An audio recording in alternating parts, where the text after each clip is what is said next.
Hey everyone! Today, I'm going to show you how to create this sleek and professional animated slide in Canva, step by step. Perfect for presentations, YouTube intros, or portfolio showcases. Let's jump right in. Start by opening a new video project in Canva. Change the background to your preferred color. Now press R to add a rectangle.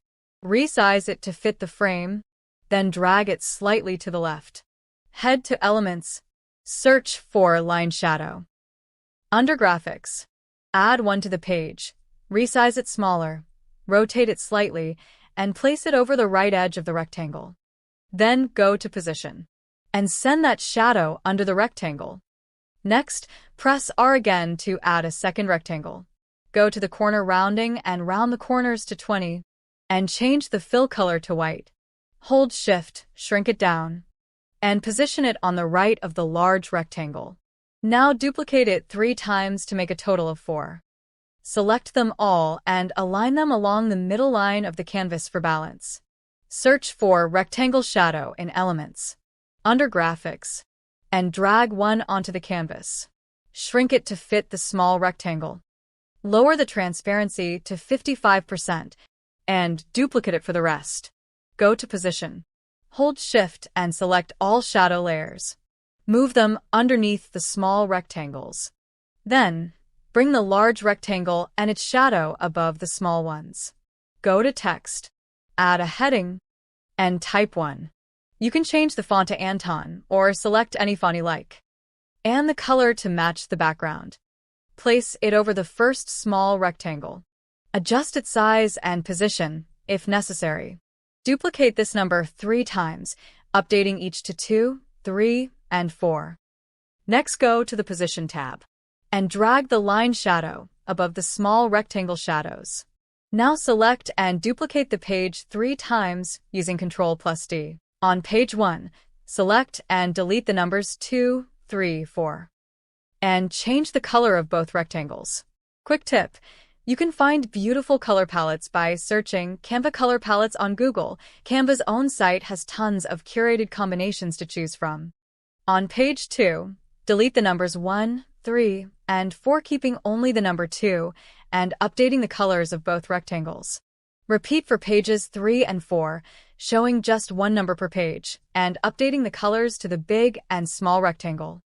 Starting with the first page, it's time to add your content. Here's the font setup I used. Big numbers, League Spartan.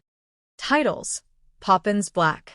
Subtitles, Poppins Semi-Bold. Description, Poppins Regular. YouTube button from Elements Graphics. Now, for consistent alignment, drag in 4 rulers from the top and side. Then go to File, Settings, and select Lock Guides. Use the guides to place text and elements in the same position across pages. Repeat to all pages. Once done, go back to File Settings and clear the guides. Select all elements on each page and group them for easy handling. Add a new page and copy all 4 grouped slides onto it. To do this, go to each of the 4 pages, right-click on the grouped elements, select Copy, then go to the new page, right-click again, and select Paste. Repeat for each grouped slide until all 4 are placed on the same page. Once done, position them side by side, dragging each slightly to the left. Add your title. For this title, I used the fonts Playlist Script and Bebis Neue. Time for the animation, and it's the easiest part. Duplicate the full slide page. Make the text smaller and drag it to the right. Shift the active slide slightly to the right. Duplicate the page. On each duplicate, shift the active slide slightly to the right. Repeat this process for each slide, so each movement highlights one slide at a time. Finally, delete the first 4 individual pages. We don't need them anymore. Now apply the Match and Move transition. Set the duration to 1.2 seconds and apply between all pages. Then go to Timing and set it to 2.5 seconds. Apply that to all pages. And just like that, you've created a beautiful animated slide presentation, all using Canva. Thanks so much for sticking with me through the whole tutorial. I know it was a bit longer than usual, but I hope you found it valuable. If there's a specific effect or Canva trick you want to learn next, drop a comment below. I'm always taking requests. Thank you for watching, and I'll see you in the next one.